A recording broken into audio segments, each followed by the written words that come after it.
lossless line. Okay, once if it is lossless, then only it has to consist of only beta phase constant. So lossless naale ungalku enadhu attenuation constant has to be 0. What do you mean by lossless? There is no loss. That means attenuation is 0. And finally we have derived, okay, input impedance on the line. So with this equation, say if you have some transmission line like this, okay, this is the load.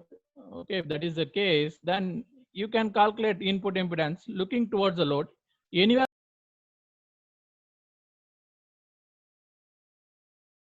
What, when you move from load to source, okay, when you move from load to source, that means you are varying your y, then you can calculate the impedance anywhere on the line. Please remember, this is something different from Z0. Z0 is characteristic impedance of the line, that is decided by something else. Okay, R, L, G and C. Okay, Z is the input impedance. That means what? As you move along the line, what is happening? You are calculating ZY. Okay, you are calculating impedance with respect to Y. That means what? Your voltage is function of your voltage anywhere on the transmission line is function of Y. Similarly, current also function of Y. Okay, if you are varying your position, definitely your voltage and current will vary. Based on that, you will get some impedance. Based on that, you will get some impedance. That is the idea. Okay, what is the impedance? Impedance means always the ratio of the voltage and current at that particular point. At that particular point. Now, what we are calculating, see, y is equal to L, we are substituting. You are moving from load to source. Once if you have traveled L length, means that you would have reached the source. That means finally you are calculating the impedance at the input side. That's why that is called as input impedance. Okay, once if we replace y with L, that means what? That is the input impedance of the line. Okay, so input impedance of the lossless line is equal to Z0 ZL plus J Z tan beta L divided by Z0 plus J ZL tan beta L. How you have to remember? You are starting with Z. So first here Z0, then ZL, then Z0. Then these two get interchanged in the denominator. That is the idea. Remaining terms remain same. The structure of the numerator and denominator is same, but except that Z0 and ZL is getting interchanged. Okay, so again here Z0 will be there. Then from this, how you can calculate the then you can also modify this equation. So it is always better to remember this equation because this is the base. You have to remember this equation. Okay. So then normalized impedance. What is the concept of normalized impedance? If you have any impedance, you divide that impedance with Z0, then you will get a normalized impedance. Then you will get a normalized impedance. Okay. For here, what we are doing for Z0, for characteristic impedance itself, we are doing normalization. That means what? Z0 divided by Z0. Once if you do normalization for characteristic impedance, that is 1. So normalized characteristic impedance is always what? 1. Always 1. Okay. So sorry. Wait a bit. It's making some problem. Finally, what is important when ZL is 0, then you'll get this answer. When ZL is equal to infinite, okay, you'll get this answer next slide that is available in terms of cot theta. In terms of cot theta. Okay, so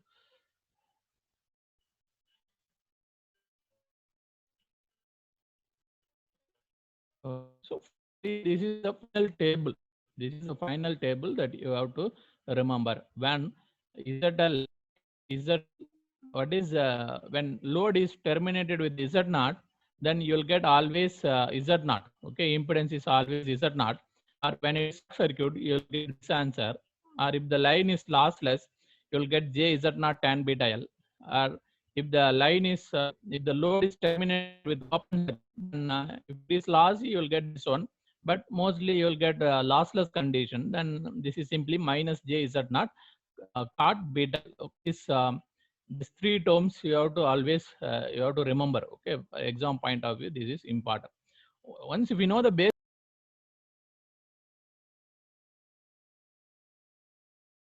ZL, line length is lambda by 2, then what is the input impedance? Then what is the input impedance? So finally, once if you connect for lambda and the input impedance is equal to load impedance. Okay, the input impedance is equal to load impedance. Once if you travel lambda by 2 distance, then you measure the input impedance that is equal to the load impedance, that is equal to the load impedance. Okay, so that is the idea of lambda by 2 line. Then once again, suppose if you move lambda distance, then also this will be same. That means what? If you move lambda by 2 distance on the transmission line, all properties will remain same. All the whatever the properties that is available at one point, the same will be repeated after lambda by 2 line. So here the impedance will get repeated every lambda by 2. Okay, so even if you move lambda distance, then impedance will be same. And you go lambda plus lambda by 2, then again impedance will be same. Okay, in between that places impedance may be different. Okay, may be different. That is the idea. See, okay, so see, I am having some impedance. Okay, I travel lambda by 2 distance. Okay, then same impedance I will get.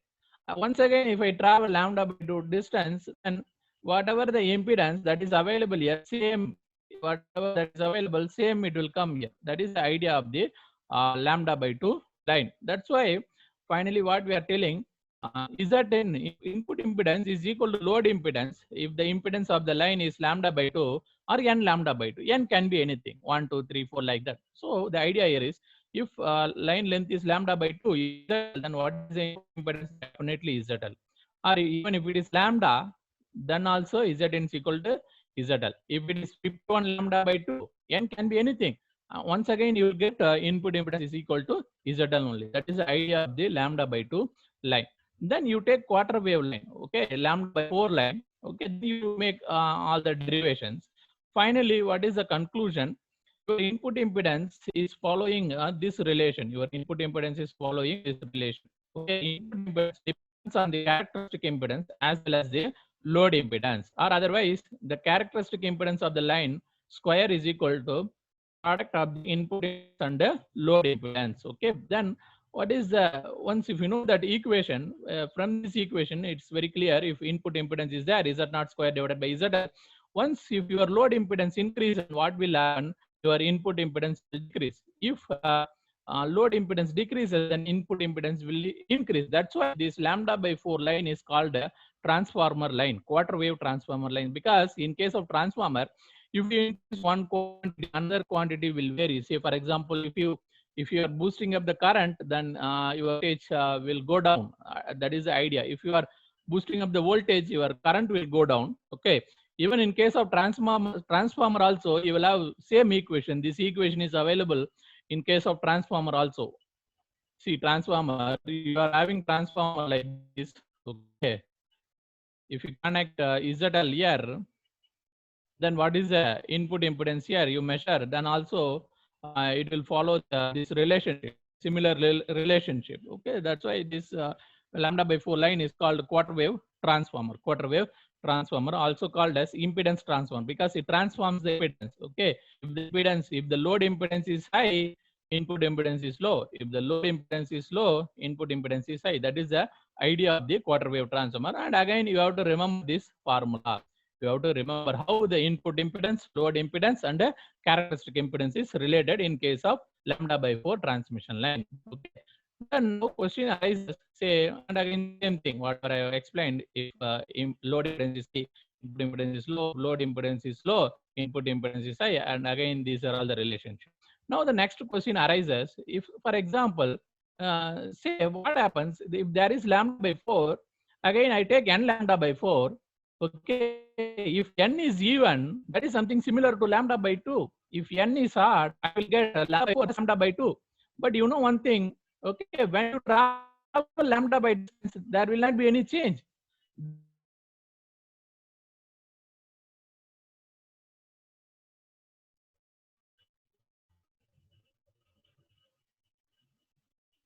Not yet visible. Okay, visible. Okay. Okay, so lambda by 4 இருந்தாலும் okay, n lambda by 4 இருந்தாலும் n is equal to odd, similar to lambda by 4 only, because lambda by 2 now உங்களுக்கு எந்த change இருக்காது. That's why lambda by 4 is similar to n lambda by 4, but n has to be odd. N has to be odd. If n is even, then that will go to lambda by 2 condition. That will go to lambda by 2 condition. Okay. Next lambda by 8 line. So the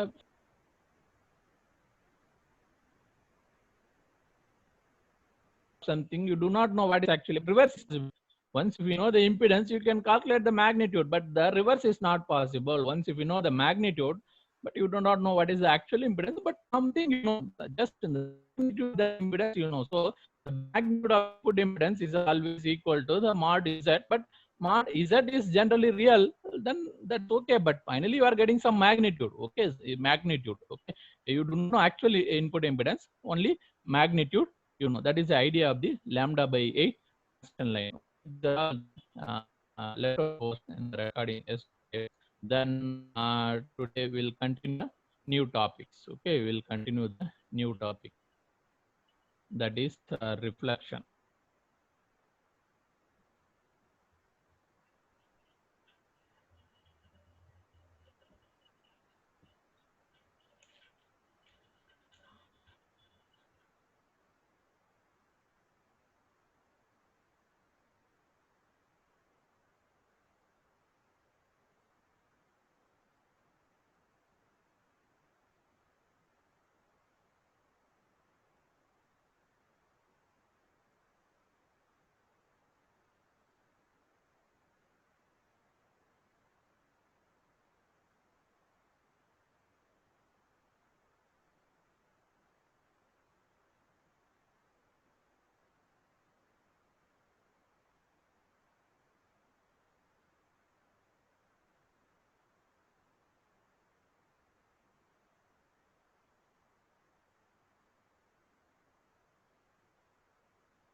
Next our topic is reflection. You know the condition of reflection. Under what condition the reflection will be there?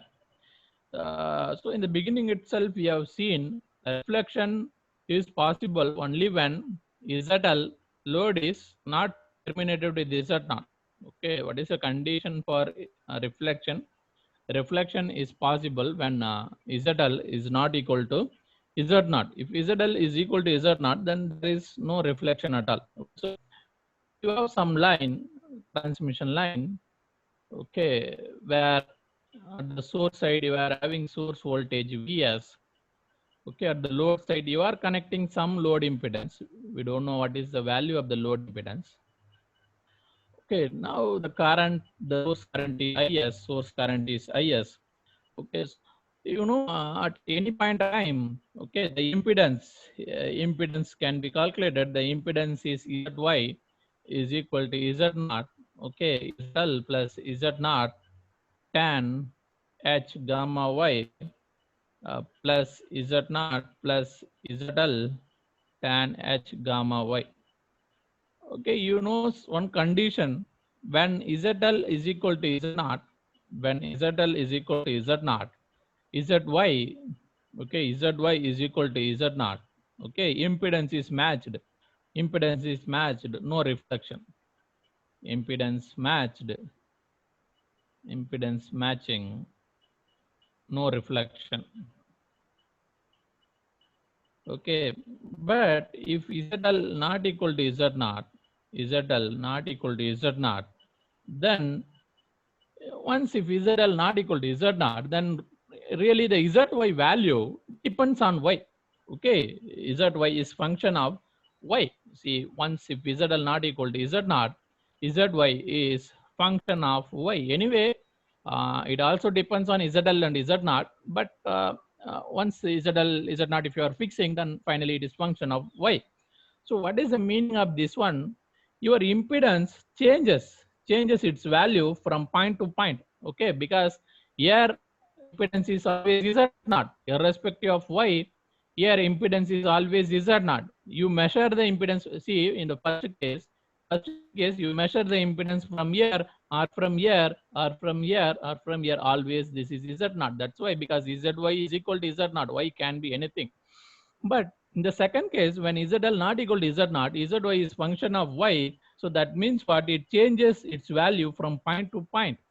Changes the value, changes its value from point to point. Once, if impedance is changing from point to point, then what is the meaning of that one?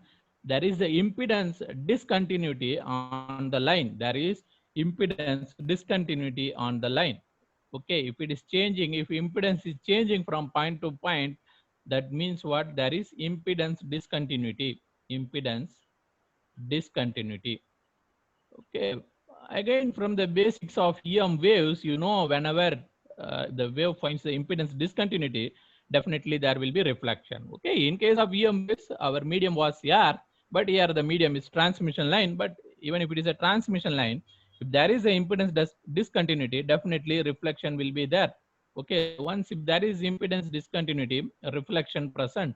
Once if there is impedance discontinuity, the reflection present. But then, you know, once if reflection present, how to define the voltage at any point on the transmission line? Because now, once if the reflection present, voltage at any point on the transmission line depends on forward voltage and also the reverse voltage. Okay, and please remember the reflected, the forward wave. Okay, you take note. Forward wave will travel, always forward wave will travel from source to load. Forward wave will travel from source to load, but reverse wave or reflected wave will travel from load to source. Reflected wave will travel from load to source. Load to source. Okay, say for example, this is your transmitting end. This is your receiving end.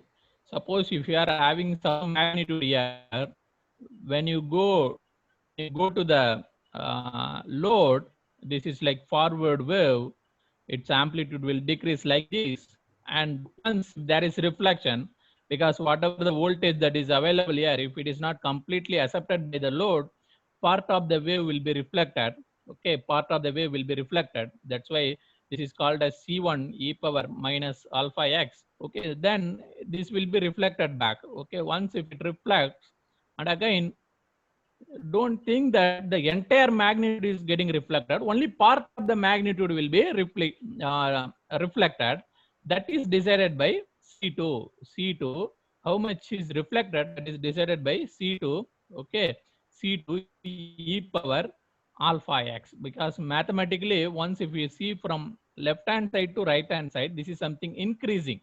This is something increasing because x means, because you know x is always from what, left to right, left to right. Once if we see this diagram from left to right, that is like increasing nature. That's why C2 e power alpha x. Okay, so in common okay, then suppose I want to measure the voltage at this point. Okay, clearly I want to measure the voltage at this point, then definitely that is sum of this voltage and this voltage. Okay, now voltage anywhere on the transmission line is sum of, vector sum of forward wave and reverse wave, forward wave and reverse wave. Now the voltage anywhere on the transmission line is e power minus gamma x plus C2 e power plus gamma x.